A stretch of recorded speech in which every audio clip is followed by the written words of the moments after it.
You're listening to the Corbett Report. CorbettReport.com.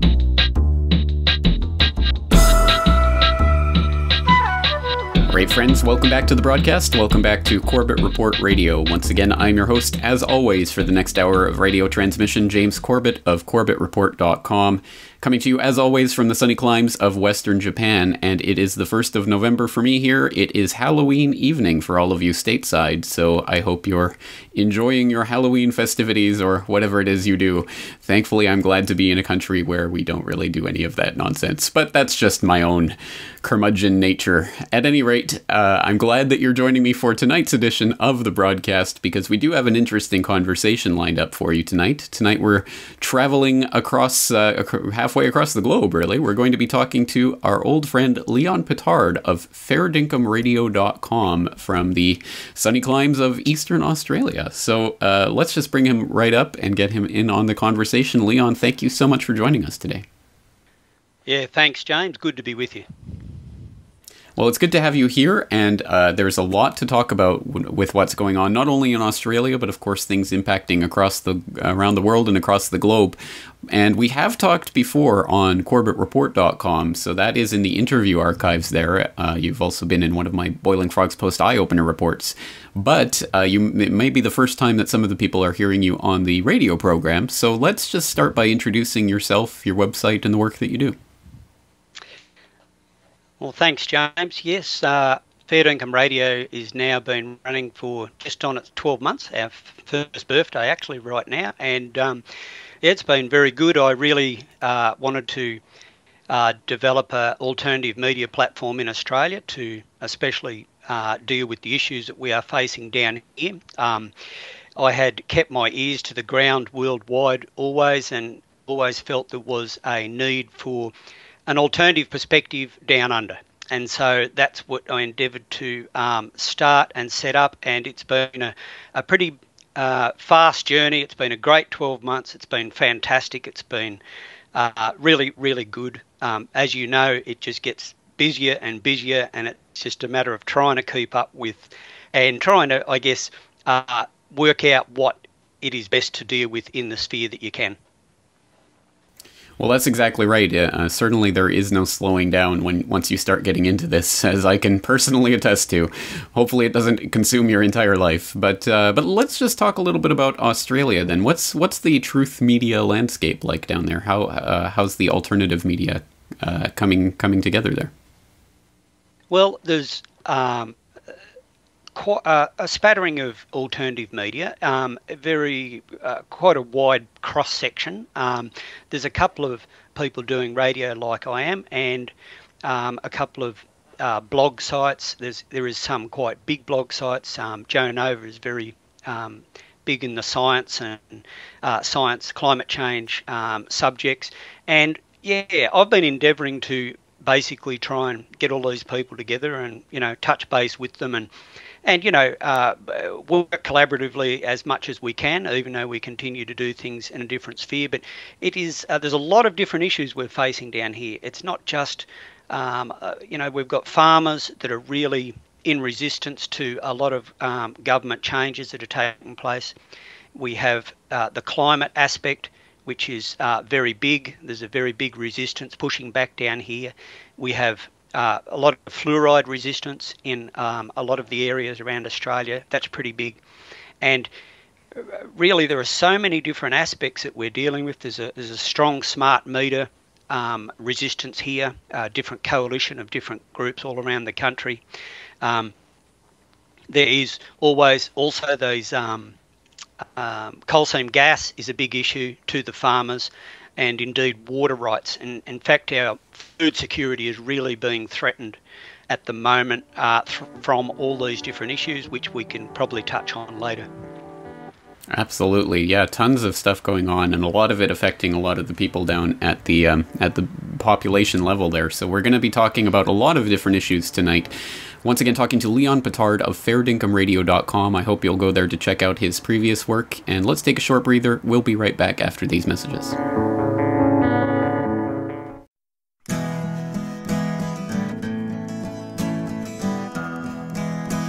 All right, friends, welcome back to the broadcast. Once again, this is Corbett Report Radio, and tonight, if you're just joining us, we are talking to Leon Pittard of fairdinkumradio.com. And for those, non-Australians in the crowd, that's fair, F-A-I-R, dinkum, D-I-N-K-U-M, radio.com. Of course, the link to that will be in the show notes for tonight's episode, so you can find that at corbettreport.com. But Leon, let's start talking about some of the vast range of issues that you cover there on your website. As you were going there on before the break, there's a lot of different issues that you cover, from health to food security to climate change, all of these various issues swirling around there.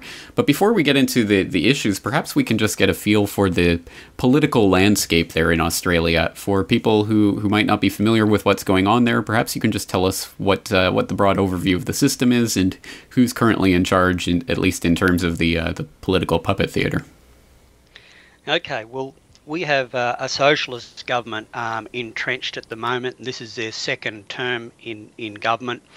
They are rolling out a typical socialist legislation in every way they can. Indeed, media controls are right on in their targets. They are really working towards restrictive media controls. They've just finished not long ago an inquiry by a Professor Finkelstein, which they ordered, which is basically aiming to keep an eye on blog sites with any visits more than 10 to 15 a day, a total monitoring of all internet activity, and bring that into the Press Council and similar rules with the mainstream radio and television. And so they have their eyes on tightening up controls. They want to do something before the end of the year. They have never hidden that fact, and in fact, some of the people here on the grassroots have already felt some of the heat from complaints that get lodged. Indeed, where we left off last time, James, and we can jump into that a little later, was the TGA coming after us for talking about an alternative cancer therapy. That's sort of an ongoing thing which we can get into later with health, but the socialist government that's entrenched at the moment is incredibly corrupt. There is incredible corruption at that level, and it's amazing that the courts, well, I shouldn't say amazing, I suppose, but the courts and the police seem powerless to rein it in. It looks as though the Liberal Conservative Party will probably win the next election, but you know how it goes. I mean, their aim is to really disannul the carbon tax. That's their main plank on which they are running. And the carbon tax has been adjusted 10 times, actually, since it come in with a floor price of $29 a tonne. So the opposition's been running on the carbon tax mantra, but what obviously will happen, they'll win the election, they'll make some adjustment, but the regime will continue. I mean, really, both parties are that similar, and it's only those that are really buying into the hope of some alternative that would actually buy the sales pitch. But both parties really are completely committed to a globalist agenda. I have statements going back to 1975 where Australia was a scientific experiment in democracy, in elite bipartisanship against the populace of the population and the pushback from the people. Basically, both parties were ignoring the pushback. And we see this time and time again, and of course this is a familiar meme around the world. So that's a bit of a snapshot of the political landscape here. It's a globalist agenda. It's basically every week you can see another tooth on the wheel being implemented, and tighter restrictions all round, especially targeting, which is obviously something we are keeping an eye on, internet freedom and the ability to be able to speak what we research and discover.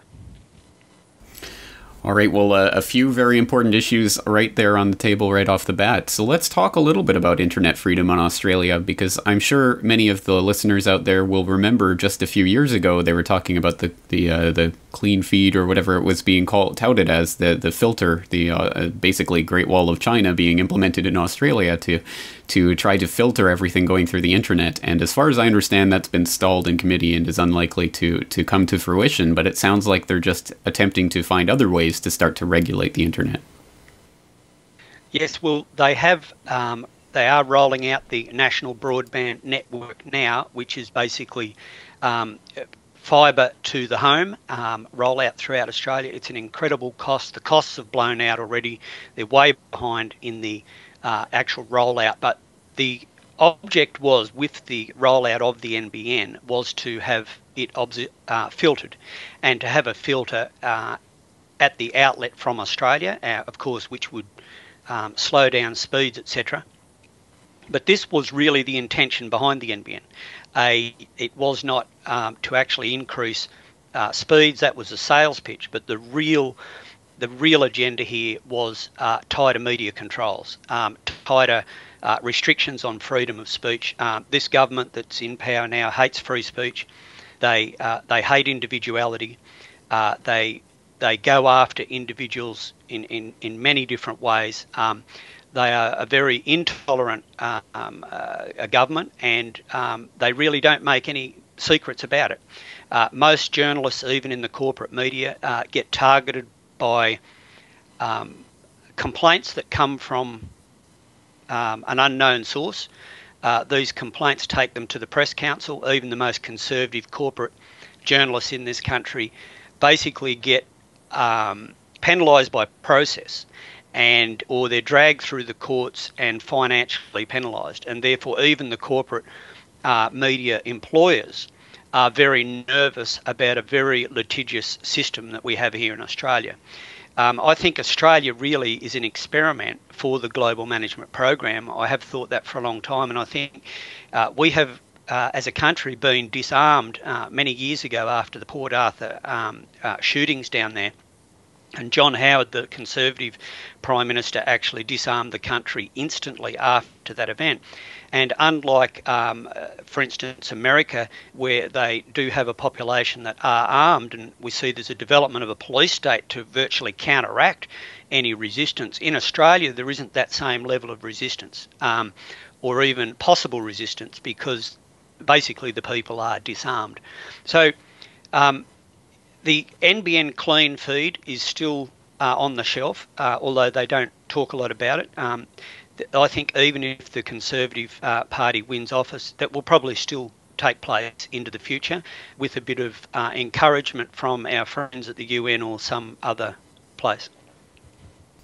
Exactly right. And for people who missed that, just recently the UN released a report talking about how the internet is too open and thus terrorists can use it. So there has to be some sort of international clampdown. So unfortunately, the friends at the UN doing up to their old usual tricks, trying to demonize freedom. Well, I suppose no surprise there, and no surprise in the overall political situation in Australia. But one thing that I think is interesting for myself personally, anyway, coming from Canada, we have a very similar political system, obviously based on the British parliamentary system. There are multiple parties, but there are generally only two that are vying for actual power in Parliament, etc. But one thing that is quite different is that you are actually required to vote in Australia. Tell us a little bit about that system. Yes, we have compulsory voting here for all those who would like to comply, and basically if you don't vote, you have the potential to receive a fine, etc. And that voting is at local council level, state government and federal government. I should say, James, before I miss it, we do have a very strong and growing free man movement here in Australia, with people understanding that really the Australian government that exists is a corporation that is registered in Washington, and there is a growing movement studying this theme and really endeavouring to take the matter to court, especially segueing into what we're talking about. I mean, if people get a fine for not voting, they're going to court and basically testing the courts about the validity of a lot of the acts are instituted here in Australia, and indeed whether or not the federal government itself is a lawful entity, and if it has not usurped its authority by changing. There's many different changes that have taken place in the technical department, which I won't get into here, but changes, for instance, from the Commonwealth, the Parliament of Australia, rather than the Commonwealth of Australia. And there's all these different technical changes that haven't taken place. And as you would be aware, this is a growing understanding in a lot of different places in the world, especially Commonwealth countries, whether or not the actual governments we have are actually the same as they were when they were instituted in the lawful sense. And there are many people that are coming to a realisation that that isn't the case, that we actually have parallel governments running which are really corporations, which are endeavouring to bring us into their corporate circus and enslave us within that system. So there's a growing understanding here, including myself. There are many people that understand this a lot better than what I do, but I'm here just feeling my way with these things. But I just sort of mention that because we are Canada, New Zealand, Britain, Australia, we do have that similarity of the Commonwealth Constitution and really common law behind us. But the situation we have in each country is probably a lot different from the intent it began with. Unfortunately so, and it's good to see that there are more people who are becoming aware of that. I think that is obviously a worldwide phenomenon, but I know there in Australia you've had a Republican movement there for a while, trying to get rid of the monarchy from Australia, which would be a very nice thing to see, I think, in a lot of the Commonwealth countries. But on that note, let's take another short break. Once again, we're talking to Leon Pittard of fairdincomeradio.com, and we'll be back right after these messages. The Corbett Report is brought to you by you. Your support makes the Corbett Report possible. Sign up for the subscriber newsletter or purchase a DVD at corbettreport.com/support. I'm sick of this damn noise, the paranoid android poised at the edge of the press. All right, friends, welcome back to Corbett Report Radio. Once again, you are tuned into Republic Broadcasting tonight, and we are talking to Leon Pittard of fairdincomeradio.com there in Australia, talking about the view from down under and all of the very interesting issues that the Australian public is facing, and in some ways is the canary in the coal mine for a lot of things that I think will be affecting people around the world. So we were just talking about Australian politics there before, and of course something that has dominated Australian politics and the political conversation there for the last year or two has been the carbon tax, which has recently come in. Australia attempting to lead the world in terms of basically butchering its own economy in the ridiculous quest of trying to lower greenhouse emissions as if this is going to drive the climate. But that science aside, certainly the political issues swirling around here are interesting. And as some people may or may not know, as far as I understand at any rate, this was actually implemented despite the fact that current Prime Minister Julia Gillard promised not to implement it when she was being put into office, but now they have gone ahead with it because of political wrangling with the Greens. But Leon, let's pick up the story from when this was implemented. And as you say, it's been adjusted a number of times now. It's obviously hugely unpopular. Just walk us through this issue and what Australians are thinking and feeling about this. Well, the current Prime Minister made a promise to the people 10 days before the election, and she said that there would be no carbon tax under the government she leads. The Treasurer basically said the same thing. I think the total number of count that they said it was something like 7 times in the last week leading up to the election. The election was really a hung election and depended on the support of some key independents, unfortunately one of them living in the area where I live. And I do remember that we had a meeting with him prior to this event taking place, and there was a group of farmers that met in the local town where I live here.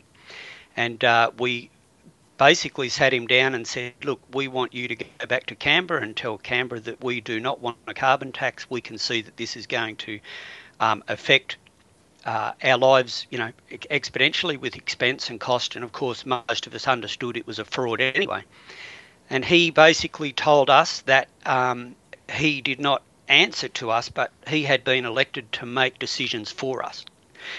And that was quite an interesting meeting. It got quite heated, but I think for a lot of people it was probably good, because it really is a reflection of how these people think about the common man and about the people that they are there to represent. They really believe that they are elected to make the decisions for us, and our decisions are no longer to be taken into account after they win office. So the current Gillard government came to power basically with the support of 2 to 3 independents. And since then, coming to power, it has been racked with corruption and scandal and all the things that you would just expect from a good, loving government that really hates its people. But anyway, they have instituted the carbon tax. Further to that, really, Julia Gillard run around the world splashing about $3 billion to African and other countries in order to get a temporary seat on the UN. This was all hidden in grants and overseas aid and projects, but it was all miraculously granted in the months leading up to the vote on the UN Security Council, and they did win a temporary seat on the UN Security Council. The propaganda is that it really cost us about $500 million. That's what the money that you can see, and the rest of the money was given in offshore grants to other countries who just happened to vote for Australia. So that's another aspect of that. The carbon tax really has increased the cost of living everywhere. And it's not only the carbon tax, but the state governments have also agreed to a lot of green environmental issues, which are like green mandatory targets that the electricity retailers and wholesalers must actually meet. And they must source, I think there's a percentage like 7% of their power from wind or solar. And what that has done is driven the price of electricity a 50% increase in retail bills into your door over the last 2 years. And so the troops are very angry down here. The common man, the citizens of Australia are very angry.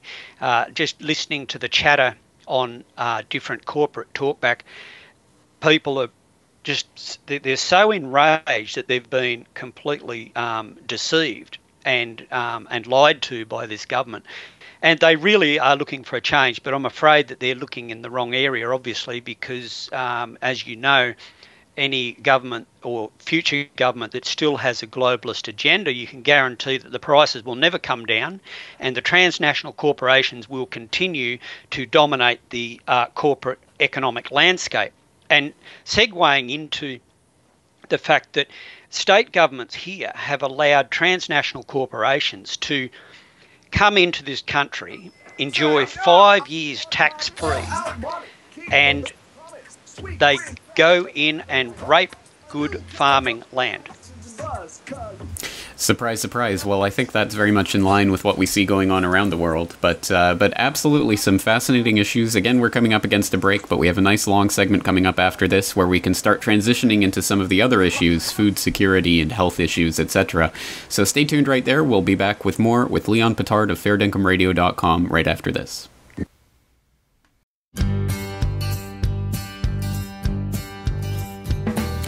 All right, friends, welcome back. Once again, we are talking to Leon Pittard of FairedIncomeRadio.com tonight, and we're talking about the situation there in Australia and some of the issues that are affecting them there and, of course, affecting people around the globe. And just before the break, Leon, you were starting to talk about the transnational corporations and their growing influence over the local farmers, etc. Let's talk about that and what the situation is like there. Well, this is probably one of the biggest issues we're facing as far as food security and national independence. Our independence is being destroyed, and this is being done through, obviously, through UN agreements and UN treaties that have been taking place over the last 20 years. going back, well, even prior to 1975. So these agreements basically were written so that we would transfer our manufacturing to third world countries, so that we would transfer our processing, including food processing, to other countries, and not only our processing and manufacturing, but also our economy, that there would be a financial transfer of capital, of dollars and cents to third world countries. So this has been a deliberate strategy by the globalists, and of course this plays into a lot of different factions within the country also.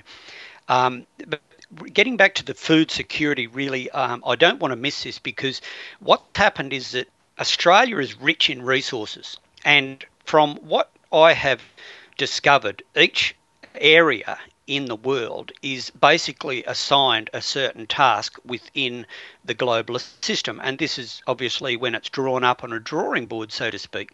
And I can see that Australia really has been a lot of the place of supplying minerals and resources to corporate interests and banking interests around the world. And of course, the world needs resources, and Australia has them. Now, we are rich in coal seam gas and coal, iron ore, all minerals. And yet, Australian farmland, prime agricultural land in Australia, is really only about 3% of the country. And yet, this 3%, there is about 10% of it that has been lost, even in the last 5 years, to transnational corporations and mining interests. Many of these corporations and mining interests come from China. China is pushing into the area very aggressively. They have a paddock to plate policy, and who can blame them? I mean, they want to feed their people, and yet what Australian people are seeing is that the government here does not care about our own food security. Indeed, I have heard government ministers say that it is not important for us to grow our own food because we can buy it from China cheaper. And so this, of course, plays into the common man, the farmer on the ground, believing that really he is not appreciated by the very people he is now paying more and more taxes to every year. In fact, we have farmers bulldozing orange trees, and because they are buying oranges from Brazil cheaper than what Australian farmers can grow them. And we have a food duopoly here with Coles and Woolworths, the two main supermarket players. And of course, they are sourcing products as at the best price because they want to satisfy their shareholders at the expense of really the Australian farmers. We have vegetable farmers in Tasmania where their farms are really, they're closing them down. They can't grow potatoes anymore because they are losing money on growing potatoes because the potatoes are being sourced offshore. And so with these transnational corporations, governments have given them tax waivers, and especially mining companies have had 5 years tax-free, and they have not had to pay 1 cent for 1 litre of water. And yet our farmers are being forced to pay for all of their irrigation water, and yet coal seam gas companies can come in here and extract gigalitres of water, which they use in the manufacture of their coal seam gas. It ends up as toxic waste in dams and sediment ponds on the surface where the water is caused to evaporate, leaving behind hundreds and thousands of tonnes of salt. Now, they haven't worked out even what they are going to do with this salt. This is just a huge problem, James, and really it's the heart of it is the food security of a nation. I guess I can see that the game is to decrease our independence and increase our dependence so that we are buying our food off China and other places. And the Australian farmers are walking off their land because of the low price of commodities through economic manipulation of the markets. Australian farmers don't enjoy any protection from their government at all. And, you know, whatever you think about that, the fact is that they did have at one stage protection, then with free trade agreements with all other countries. Australia dropped all their protection, but most of the other countries still have measures in place to protect their own farmers. So food security is a really big issue. Farmers are stressed.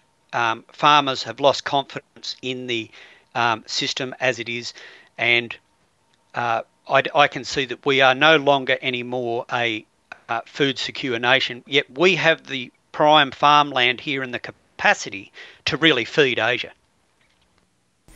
And that's exactly right. And sadly, again, this is a phenomenon that we see going on around the globe as the interdependence starts to creep in, and the idea of this global community starts to become the stepping stone towards global government. In effect, it's really global government by fiat, because once the economy becomes so interdependent, that seems to be the only way that the world can be structured in such a system. So we see a lot of different aspects to this agenda, but of course it raises the question of what can people do about this? Clearly the solution is not going to come in the ballot box, because as we've talked about, both sides of that paradigm are completely controlled. So where is the point at which people can start resisting this agenda? Well, the pushback's coming at a lot of different levels. There is a green coalition group that are actually resisting the coal seam gas and mining corporations, and are actually standing with farmers in a odd coalition in an endeavour to stop the steam train, so to speak. There has been some moves recently where state governments have said that they will start instituting taxation on these companies. The interesting thing is, James, that most of the retiring members of parliament, including ex-prime ministers in Australia, are running around the world selling our prime agricultural land. And they are employed by the transnational corporations. And of course, understanding the science of how it works, this of course is no surprise, this is the game, this is the way it works. After they retire, they get their payoffs by these corporations, they get employed by them, and they go round as representatives, really because they have access to all of the open doors that they need in this country to secure land, to secure economic interests, to secure rural holdings. Indeed, Cubby Station, one of the largest cotton growing stations in Australia with the largest irrigation licence in Australia, has just been sold to Chinese interests, and our Treasurer has been there about 7 times in the last 2 months. Indeed, one of our ex-Prime Ministers, Bob Hawke, has been in China advocating the sale of all of our dairy farms in Australia to Chinese interests. So the push is on, and playing into the anger of the Australian people also, James, before I miss it, is we have an incredible amount of people coming here in boats from Indonesia, from Sri Lanka, and they are coming here by the day. And it is just incredible that the amount of people coming here seeking asylum. And what happened once this socialist government came to power, they took away all of the border protection laws that the previous Conservative government had, and of course this just gave the people smugglers the green light. And there is an incredible influx of people that is coming into the country, and of course this does play into the globalist hands also in creating this disruption, aggression, anger at the grassroots between different groups in society, i.e. Islamic asylum seekers that may not be genuine at all but come here and get instant social benefits.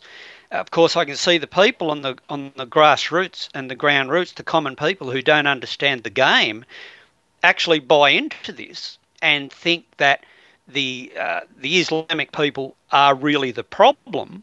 And of course, you have this agitation at the ground level, riots. We had riots in Sydney after that recent Islamic video was released in the United States, even though it really had nothing in it. But we do have these different elements that are developing, and really a grassroots warfare between Australians who really want to be loyal to their people and to an extent buy into the fight that is often set up for them.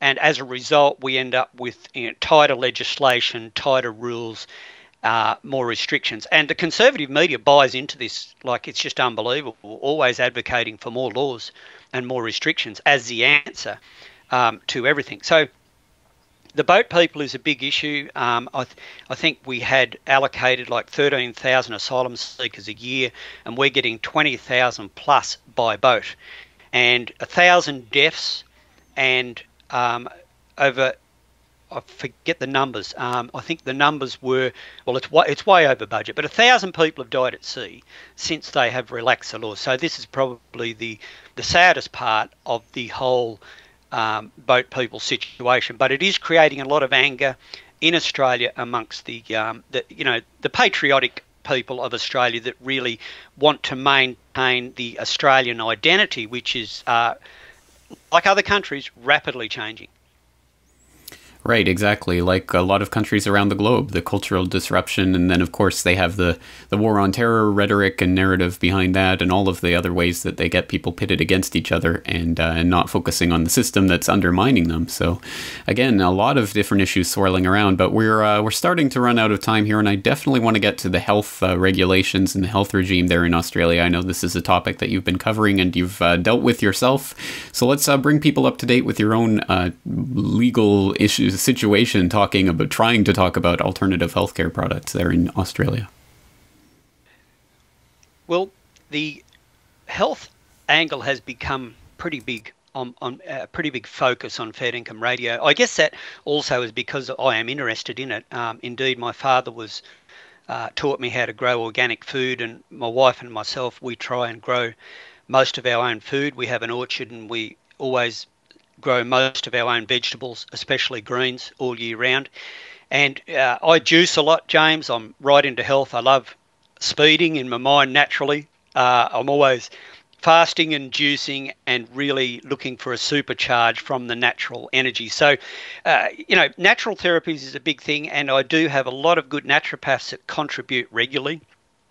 And this led us, of course, into a black salve, the subject of black salve, which we spoke of once before. The TGA did come after me for advertising in their words, a banned substance.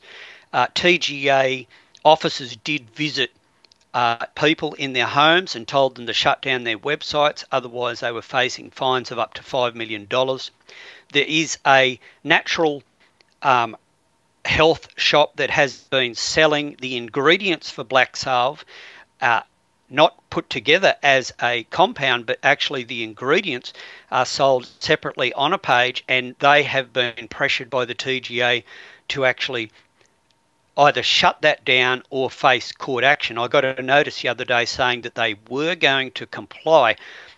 My words, really they were just making readjustments so that they would not come under the fire. So the TGA is using intimidation tactics. Another group that I interviewed recently, Panacea Bokoff, they have been keeping records of volunteers using black salve and giving those records to the TGA and compiling a documentary series for hopefully television into the future, where they have hundreds of volunteers that have successfully used black salve on certain types of cancers. And when I did address this issue, it was incredible the amount of correspondence I got from all different parts of the world, including some doctors that I have interviewed since that have actually used black salve themselves. And so there is a real pushback happening in Australia in regard to natural therapies. The TGA uses intimidation. They sent me a letter, basically a threatening letter. I think it was 13 pages of legal language. And really they were inviting me to come into their arena and play their game.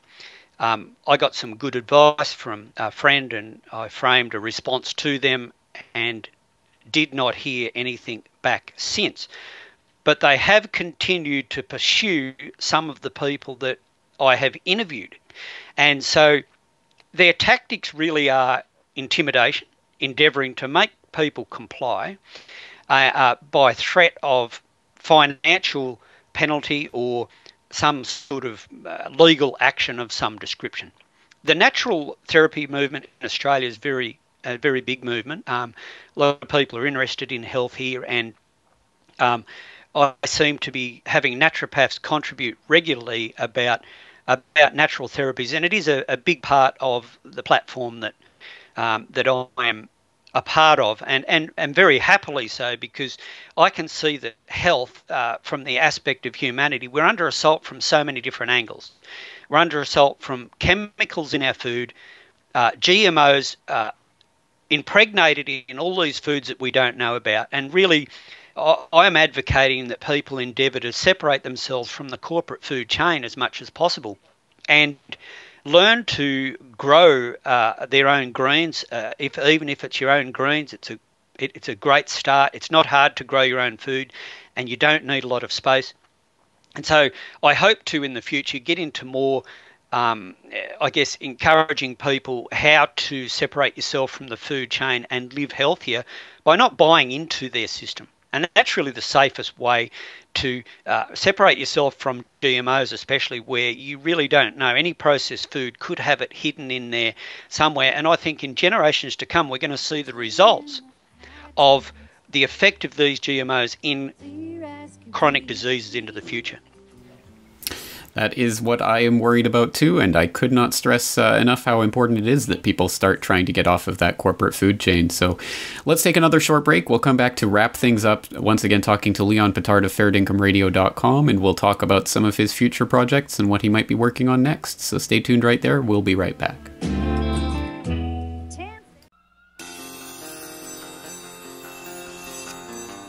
Okay, friends, we're back. We're here in the final minutes of tonight's edition of Corbett Report Radio, and tonight we've been talking to Leon Pittard of FairedIncomeRadio.com. And I hope you will go there to check out the work that Leon is doing. And Leon, I understand just recently you've started your own radio program on the American Freedom Radio Network. Tell us a little bit about that. Yes, James, I've been offered a 2-hour slot once a week. It runs stateside on a Wednesday afternoon, 1 p.m. to 3 p.m, and it's translated in Australia to 4 a.m. to 6 a.m. Thursday morning. And that's been really good. That's into its 4th week now, and it's been really good. I've been enjoying that, and as you know, it's a different leap going from podcasting into live radio. But yeah, I'm really grateful for the opportunity, and that's been really good. Excellent. Well, tell us about what else you're working on there, what interviews you have coming up, any projects you have going on, anything you're trying to get together for the future. Well, into the future, I'm really hoping to build this platform, especially in Australia. My real hope is that I would be able to run a nightly, but maybe not nightly, but maybe at least 3-4 times a week nightly radio show, bringing together all the different players in Australia. That really has been my ultimate aim, to really develop a platform to support the Australian people and endeavour to educate them as to what the real game is behind what they see as the destruction of their country and their national identity. And so going forward, I'm really trying to embrace all of the other players who may see things differently on different levels, and yet be there as a medium where we can encourage each other in the work that we're doing in researching and sharing the truth as we see it on these different levels.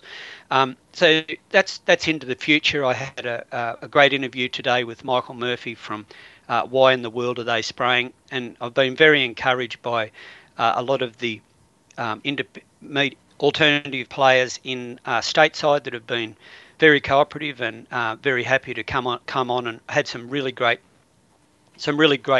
contributors, which are really continuing to contribute into the future.